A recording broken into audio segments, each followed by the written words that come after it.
Hai semua, perkenalkan nama saya Rahel Debri Salahi, panggil saya Kakak Rahel. Nah, hari ini kita akan membahas mengenai tumbuhan. Sebelum kita masuk ke materinya, apa sih yang kalian pikirkan jika mendengar kata tumbuhan? Apakah bunga matahari? Atau tanaman tomat? Atau pohon rambutan? Atau barangkali pohon nangka? Ya, itu semua adalah contoh-contoh dari tumbuhan. Untuk penjelasan tentang tumbuhan lebih lanjut, ayo kita masuk langsung ke materinya. Nah, adik-adik semua, tumbuhan adalah organisme hidup yang memiliki sel-sel berwarna hijau atau yang kita sebut sebagai kloroplas. Nah, tumbuhan sendiri itu memiliki beragam jenis. Ada pohon, ada juga semak, ada rumput, ada tumbuhan bibit, ada juga tanaman hias, dan masih banyak lagi tumbuhan di sekitar kita. Nah, tumbuhan-tumbuhan tadi itu dapat dikelompokkan menjadi beberapa jenis, yaitu tergantung oleh kriterianya, tergantung oleh siklus hidupnya, habitatnya, struktur morfologinya, dan juga kemampuan reproduksinya. Nah, seperti yang kita tahu, tumbuhan itu memiliki tubuh-tumbuhan. Tubuh-tumbuhan itu seperti apa sih? Nah, yang seperti kita tahu, tubuh tumbuhan itu ada akar, ada batang, ada juga daun, ada bunga dan buah tergantung oleh tumbuhan itu sendiri. Nah, untuk akar itu adalah penyokong bagi suatu tumbuhan dan juga penghisap air dan juga zat hara. Kalau batang itu gunanya untuk menegakkan dari si tumbuhan itu dan juga pengangkut dari air dan juga zat hara yang sudah dihisap oleh si akar. Lalu ada daun.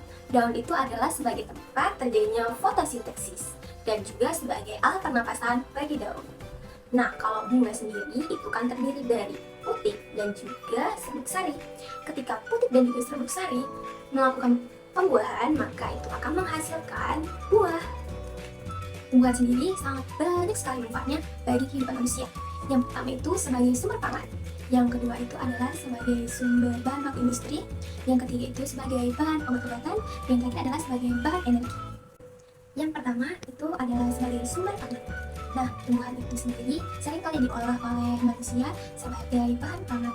Contoh-contoh yang dapat dijadikan sebagai bahan pangan itu adalah padi, ada gandum, ada juga umbi-umbian, yang pastinya tumbuhan tersebut dapat digunakan oleh manusia untuk menjadi bahan konsumen sehari-hari.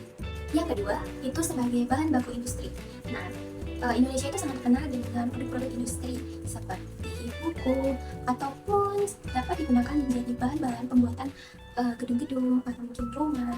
Ada juga yang dapat digunakan menjadi barang-barang konsumen atau menjadi barang-barang yang kita gunakan sehari-hari di rumah seperti meja, seperti kursi, atau bisa juga kapas yang digunakan dalam bantal. Nah, itu contoh-contoh dari tumbuhan itu bisa jadi adalah pepohonan yang bisa digunakan atau diproduksi menjadi barang-barang yang sudah disebutkan tadi. Lalu yang ketiga itu menjadi sumber obat-obatan. Indonesia sangat terkenal oleh rempah-rempahnya. Nah, rempah-rempah itu sering kita gunakan menjadi sumber obat-obatan.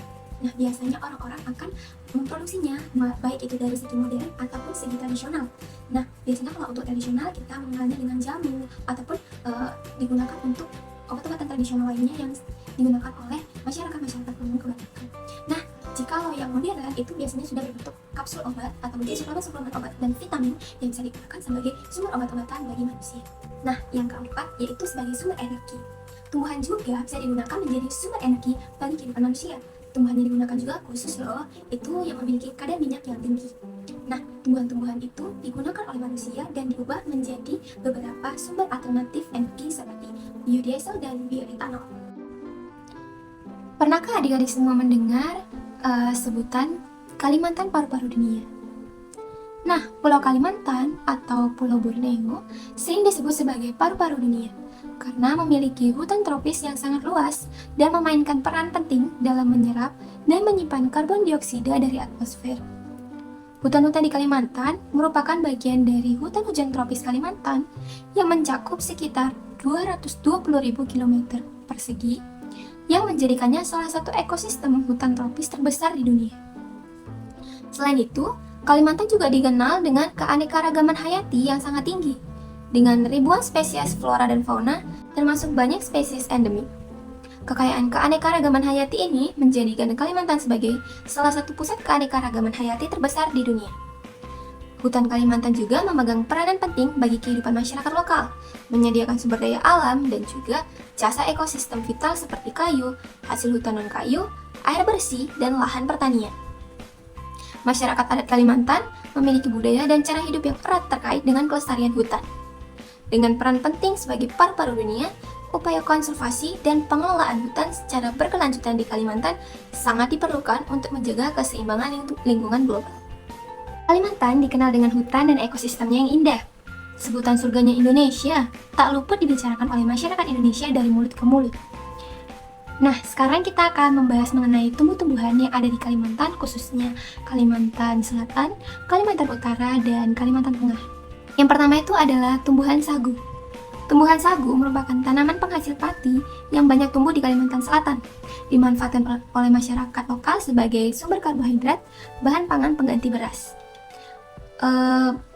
Sagu biasanya diolah menjadi berbagai produk seperti tepung sagu, lempeng sagu, dan masih banyak lagi. Yang kedua ada banwa. Banwa adalah pohon penghasil getah dengan sebaran alami di hutan-hutan Kalimantan Selatan.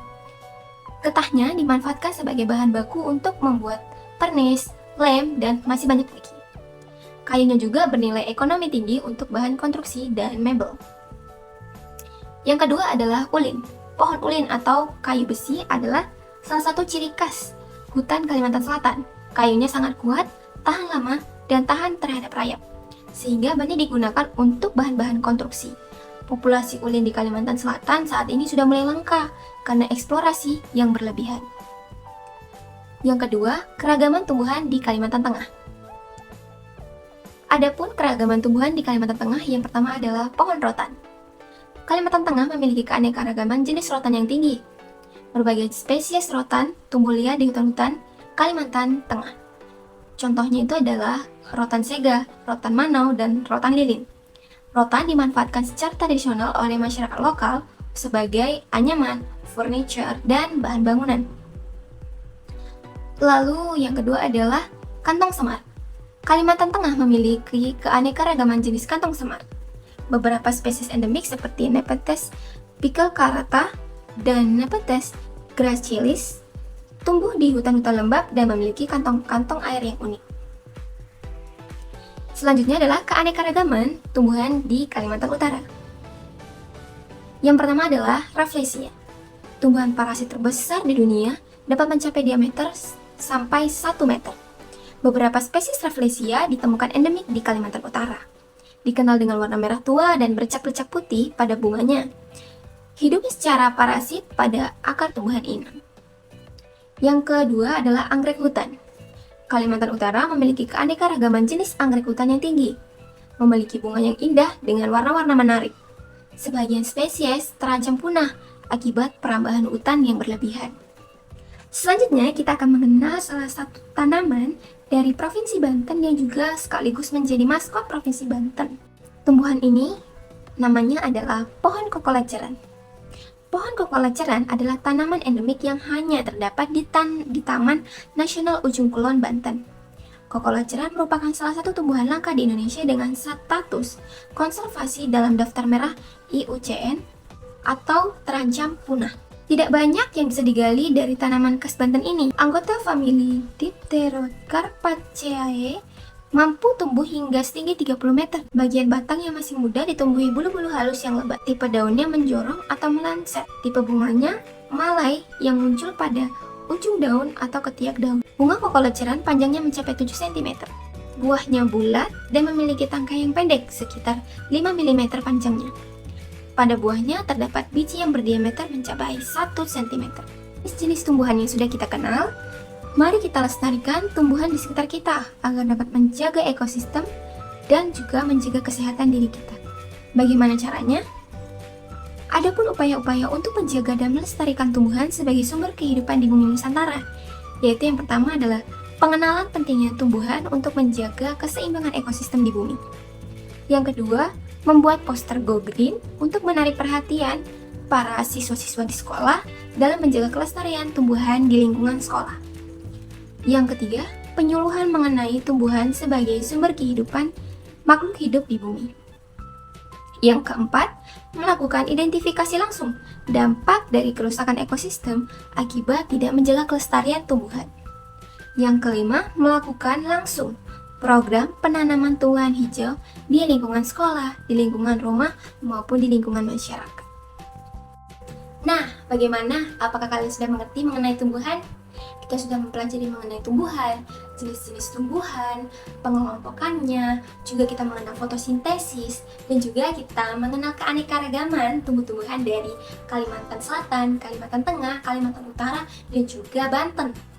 Nah, semoga pembelajaran yang sudah kita pelajari barusan itu dapat menambah ilmu bagi kita semua ya. Sampai di sini dulu video edukasi mengenai tumbuhan oleh Kakak Rahel. Nah, untuk saran dan juga kritiknya kalian bisa komen di kolom komentar ya. Jangan lupa like, share ke teman-teman kalian biar kita sama-sama belajar mengenai tumbuhan dan sama-sama melestarikan tumbuhan. Oke, sampai jumpa di lain waktu di pembelajaran edukasi berikutnya bersama Kakak Rahel. Sampai jumpa.